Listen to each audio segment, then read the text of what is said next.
नमस्कार दोस्तों, आप सभी का बहुत बहुत स्वागत है इंडियन डिफेंस न्यूज के डिफेंस टॉक सीरीज में, जहां पर हम रोज नए नए डिफेंस अपडेट्स के बारे में बात करते हैं। तो चलिए देर न करते हुए आज की वीडियो शुरू करते हैं।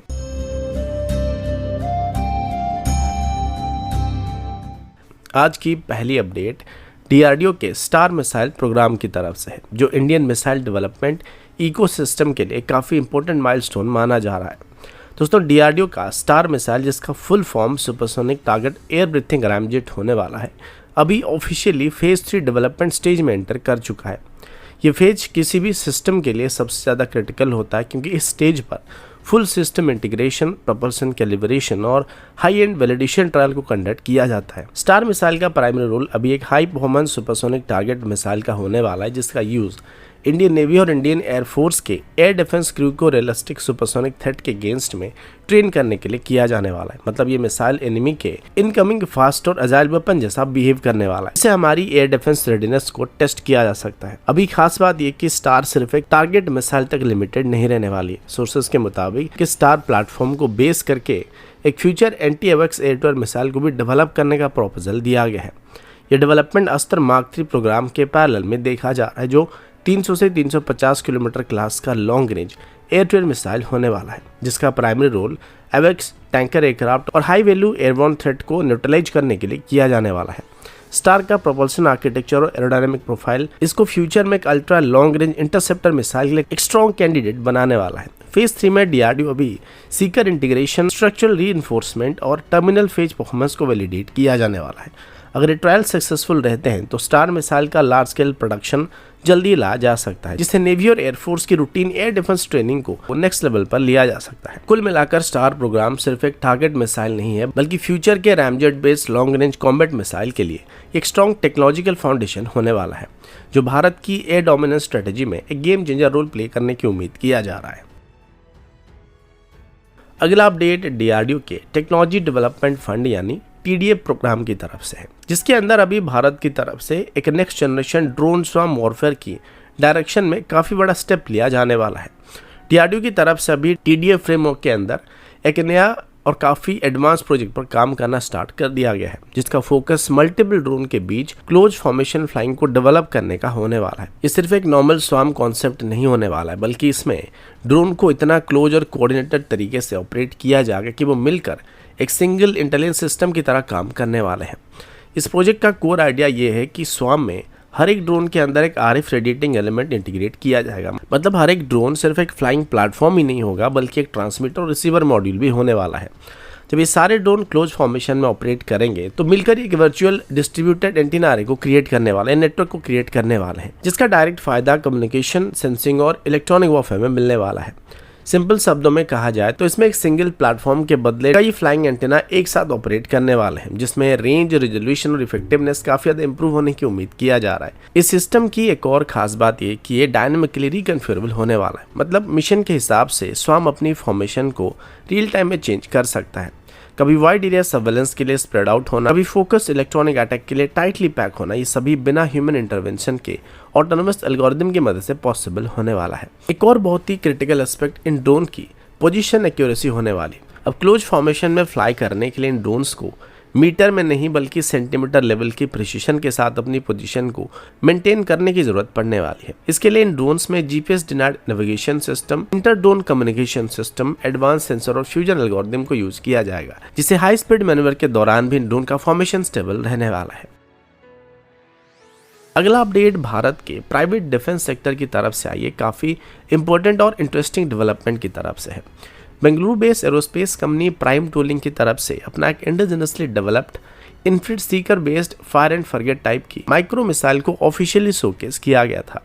अगर इस माइक्रो मिसाइल का रोल की बात करें तो ये missile close quarter tactical engagement के लिए डेवलप किया गया है। इसका इफेक्टिव रेंज लगभग 2 से 4 किलोमीटर के बीच ही बताया जा रहा है, जो इसे आर्मर्ड व्हीकल, बंकर्स और लो फ्लाइंग थ्रेट के अगेंस्ट में काफी यूजफुल बना सकता है। ये missile fire and forget capability के साथ आने वाला है। मतलब इसको लॉन्च करने के बाद ऑपरेटर को मिसाइल को गाइड करने की जरूरत नहीं पड़ने वाली, क्योंकि मिसाइल में मौजूद इन्फिनिट सीकर टारगेट को खुद से लॉक करके ट्रैक कर सकता है और इसे फायर करने के बाद ऑपरेटर तुरंत ही कवर ले सकता है।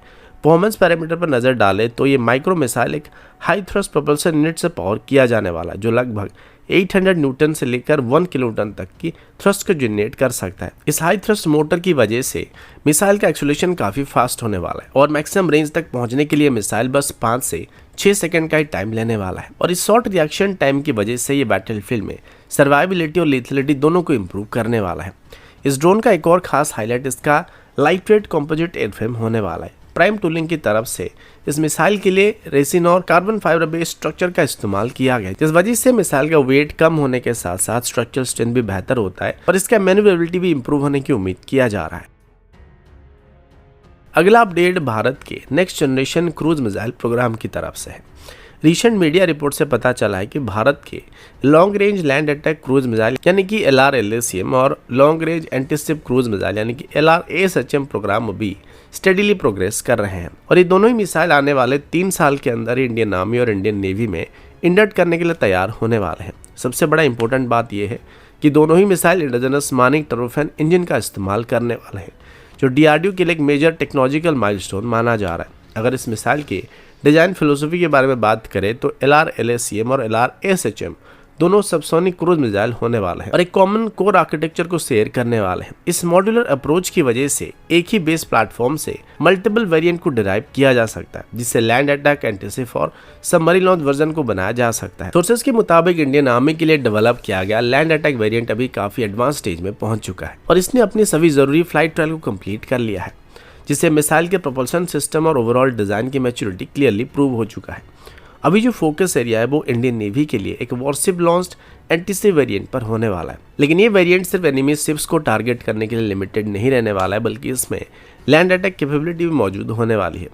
नेवी और DRDO की जॉइंट टीम की तरफ से अभी इस मिसाइल के लिए ship integration, mission planning system और लॉन्च इंटरफेस पर काम करना स्टार्ट किया गया है। सोर्सेज के मुताबिक इस मिसाइल की लाइव फायरिंग ट्रायल को किसी इंडियन नेवी के वेसल से 2026 की इंडिया ईयरली 2027 में करने का प्लान किया जा रहा है, तो इसकी नेवल वेरिएंट के लिए एक डिसाइसिव स्टेप माना जा रहा है। सीक्वेंसिंग पॉइंट ऑफ व्यू से देखा जाए तो आर्मी का लैंड अटैक वर्जन सबसे पहले इंडक्शन में आ सकता है, क्योंकि उसकी टेस्टिंग ज़्यादा मैच्योर स्टेज में पहुंच चुका है और नेवल वेरिएंट थोड़ा सा बाद में आने वाला है, क्योंकि उसमें मैरीटाइम लॉन्च कंडीशन, सी स्कीमिंग प्रोफाइल्स और ship based command and control integration का एडिशनल वैलिडेशन की रिक्वायरमेंट पड़ने वाली है, जिसको टेस्ट करने के लिए और वैलिडेट करने के लिए थोड़ा ज़्यादा समय लगने वाला है। अगला अपडेट इंडियन नेवी के फ्यूचर नेवल हेलीकॉप्टर प्लान को लेकर है। दोस्तों, इंडियन नेवी के चीफ एडमिरल दिनेश त्रिपाठी ने क्लियर इंडिकेशन दिया है कि नेवी की तरफ से 24 MS-60R सीहॉक हेलीकॉप्टर के बाद एडिशनल नेवल हेलीकॉप्टर को ऑर्डर करने की ऑप्शन को कंप्लीटली क्लोज नहीं किया है। मतलब अगर फ्यूचर में ऑपरेशनल रिक्वायरमेंट डिमांड करता है तो नेवी और हेलीकॉप्टर को प्रोक्योर कर सकती है। एडमिरल त्रिपाठी ने यह भी क्लैरिफाई किया कि जो 24 MS-60R सीहॉक हेलीकॉप्टर अभी खरीदे गए हैं वो मेनली अर्जेंट कैपेबिलिटी गैप को फिल करने के लिए खरीदे गए हैं।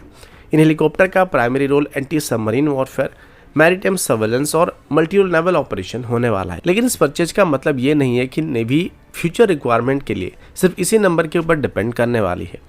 एडमिरल त्रिपाठी के मुताबिक नेवी की तरफ से अभी इंडियन इंडस्ट्री के साथ क्लोज कोऑर्डिनेशन में काम किया जा रहा है, जिसमें मल्टी रोल हेलीकॉप्टर और डेडिकेटेड यूटिलिटी हेलीकॉप्टर दोनों को ही एक्वायर करने का प्लान किया गया है और इस प्रोसेस में HAL और बाकी डिफेंस PSU एक्टिवली इन्वॉल्व होने वाले हैं। एडमिरल की तरफ से यह भी बताया गया कि इंडस्ट्रीज की तरफ से अभी इंडिकेटिव टाइमलाइंस को भी नेवी को पहले ही शेयर किया जा चुका है और अभी नेवी की तरफ से उन टाइमलाइंस को डिटेल में स्टडी किया जा रहा है। और यहाँ पर सबसे इंपॉर्टेंट फैक्टर ये होने वाला है कि क्या ये टाइमलाइन इंडियन नेवी की ऑपरेशनल लीड के साथ अलाइन करने वाले या फिर नहीं करने वाले हैं। अगर इंडिजिनस सिस्टम को या प्लेटफॉर्म को डेवलप करने पर ज़्यादा समय लग जाता है या कैपेबिलिटी अब ज़्यादा हो जाता है तो additional of the self helicopter को खरीदने का ऑप्शन को ओपन रखा गया, जिसमें एडिशनल MS-60R हेलीकॉप्टर को खरीदने का विचार किया जा सकता है। तो दोस्तों, अभी के लिए इतना ही। मिलता हूँ आपसे अगले वीडियो में, तब तक के लिए जय हिंद, वंदे मातरम।